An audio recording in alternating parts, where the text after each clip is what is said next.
Welcome to PK chemistry. Police constable aspirants ಅದರಲ್ಲ ಅವರಿಗೆ ಇದು ಇನ್ನೊಂದು ಖುಷಿ ಸಮಾಚಾರ ಏನಂದ್ರೆ ರಿಸರ್ವ್ ಪೊಲೀಸಲ್ಲಿ ಕಾನ್ಸ್ಟೇಬಲ್ ನೋಟಿಫಿಕೇಶನ್ ಆಗಿದೆ. ಸೊ ರೀಸೆಂಟ್ ಆಗಿ ಸಿವಿಲ್ ಕಾನ್ಸ್ಟೇಬಲ್ ನೋಟಿಫಿಕೇಶನ್ ಆಗಿತ್ತು, ಅಪ್ಲಿಕೇಶನ್ ಓಪನ್ ಅದು. ಅದೇ ರೀತಿ 19ನೇ ತಾರೀಕಿನ ಇದು ನೋಟಿಫಿಕೇಶನ್ ಬಂದದ. ಸೊ ಈ ನೋಟಿಫಿಕೇಶನ್ ಅಲ್ಲಿ ಏನದ ಮೇನ್ ಏನದ ಅಂತ ಬ್ರೀಫ್ಲಿ ನಾವು ಡಿಸ್ಕಸ್ ಮಾಡೋಣ. ಸೊ ಇದು CAR ಮತ್ತು DAR ಅಂದ್ರೆ ರಿಸರ್ವ್ ಪೊಲೀಸ್, ಸಿಟಿ ರಿಸರ್ವ್ ಮತ್ತೆ ಡಿಸ್ಟ್ರಿಕ್ಟ್ ರಿಸರ್ವ್. ಇದು ಪೊಲೀಸ್ ಕಾನ್ಸ್ಟೇಬಲ್ ಹುದ್ದೆಗಳದಾವ. ಟೋಟಲ್ ಎಷ್ಟು ಹುದ್ದೆಗಳದಾವ? 1421. ಇದು ನಾರ್ಮಲ್ ಅಂದ್ರೆ HK ಬಿಟ್ಟು 179 ವೇಕೆನ್ಸೀಸ್ ಇನ್ ಕಲ್ಯಾಣ ಕರ್ನಾಟಕ. ಇಷ್ಟು ಟೋಟಲ್ ವೇಕೆನ್ಸೀಸ್ ಅದಾವ ಪೊಲೀಸ್ ಕಾನ್ಸ್ಟೇಬಲ್ ಇನ್ ರಿಸರ್ವ್. ಸೊ ವೇತನ ಶ್ರೇಣಿ ಏನದ 37,500 ಬೇಸಿಕ್, ಇಲ್ಲಿಂದ 76,100 ತನಕ ಬೇಸಿಕ್ ಅದ. ಶೈಕ್ಷಣಿಕ ವಿದ್ಯಾರ್ಥಿ ಅಂದ್ರೆ ಎಜುಕೇಶನ್ ಕ್ವಾಲಿಫಿಕೇಶನ್ ಏನ್ ಬೇಕು ಇದಕ್ಕೆ? PUC ಅಥವಾ ತತ್ಸಮಾನ ವಿದ್ಯಾರ್ಥಿ ಬೇಕು. PUC ಆಗಿರ್ಬಹುದು ಅಥವಾ ಅದರ ರಿಲೇಟ್ ಅಂದ್ರೆ ಇಕ್ವಿವೆಲೆಂಟ್ ಯಾವ್ದಾದ್ರು ಇತ್ತಂದ್ರೆ JOC ಇರ್ತದ, ಅದಕ್ಕೆ ಮೆನ್ಷನ್ ಮಾಡ್ಯಾರ ಅವರು. ಆದಿದ್ರು you can apply for this police constable. Age ಏನದ? ಮ್ಯಾಕ್ಸಿಮಮ್ ಏಜ್ ಏನದ ಅಂದ್ರೆ 33 ಏಜ್.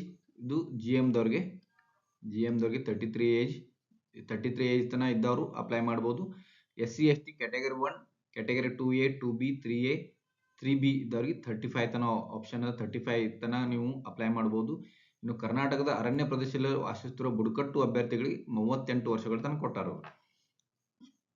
ಇದನ್ನು ಅಪ್ಲಿಕೇಶನ್ ಎಲ್ಲಿ ಹಾಕ್ಬೇಕು? KEA ದಲ್ಲಿ ಏನಿದಲ್ಲ KEA ಈ ಲಿಂಕ್ ಅಲ್ಲಿ ಹೋಗಿ KEA ಥ್ರೂನ ಅಪ್ಲೈ ಮಾಡಬೇಕು. ಅಪ್ಲಿಕೇಶನ್ 22 ತಾರೀಕು ಓಪನ್ ಆಗ್ತದೆ. ಜುಲೈ 1 ತಿಂಗಳ ಟೈಮ್ ಅದ ಅಪ್ಲಿಕೇಶನ್ ಹಾಕ್ಲಿಕ್ಕೆ. 22ರಿಂದ 22 ಜುಲೈ ತನಕ ಅಪ್ಲಿಕೇಶನ್ ಹಾಕ್ಬೋದು.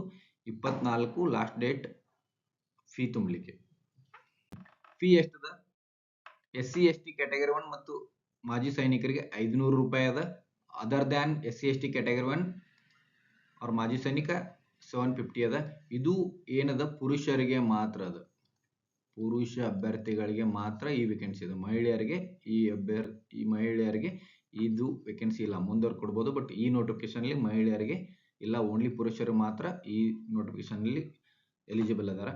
ಮತ್ತೆ ನೋಡ್ರಿ ಮೇನ್ ಏನದ ಅಂದ್ರೆ ಎಕ್ಸಾಮ್ ಪ್ಯಾಟರ್ನ್ ಮತ್ತೆ ಎಕ್ಸಾಮ್ ಹೆಂಗಿರ್ತದೆ. ಇಲ್ಲಿ ಒಂದೇ ಎಕ್ಸಾಮ್ ಇರ್ತದ, ಲಿಖಿತ ಪರೀಕ್ಷೆ MCQ. ಸಿಲೆಬಸ್ ಏನದ? ಸಾಮಾನ್ಯ ಜ್ಞಾನ, ವಿಜ್ಞಾನ, ಭೂಗೋಳ, ಇತಿಹಾಸ, ಭಾರತ ಸಂವಿಧಾನ, ರಾಷ್ಟ್ರೀಯ ಸ್ವಾತಂತ್ರ್ಯ ಚಳವಳಿ, ಮಾನಸಿಕ ಸಾಮರ್ಥ್ಯ ಮತ್ತು ನೈತಿಕ ಶಿಕ್ಷಣ ಒಳಗೊಂಡ ಸಾಮಾನ್ಯ ಅಧ್ಯಯನ. ಇದೇನದ? ಇದು ಸಿಲೆಬಸ್ ಅದ, ಬ್ರೀಫ್ ಸಿಲೆಬಸ್ ಅದ. ಟೋಟಲ್ ಕ್ವಶನ್ಸ್ 100 ಕ್ವಶನ್ಸ್ ಇರ್ತಾವ. ಪ್ರತಿ ಪ್ರಶ್ನೆಗೆ 1 ಮಾರ್ಕ್ಸ್ ಇರ್ತದ. ಟೋಟಲ್ ಎಷ್ಟು ಮಾರ್ಕ್ಸ್ ಇರ್ತದ? 100 ಮಾರ್ಕ್ಸ್ ಇರ್ತದ ನಿಮಗೆ. ಸೊ ಅವಧಿ ಎಷ್ಟದ? 90 ಮಿನಿಟ್ಸ್ ಅಂದ್ರೆ 1.5 ತಾಸು ಟೈಮ್ ಕೊಡ್ತಾರ, 90 ನಿಮಿಷದ.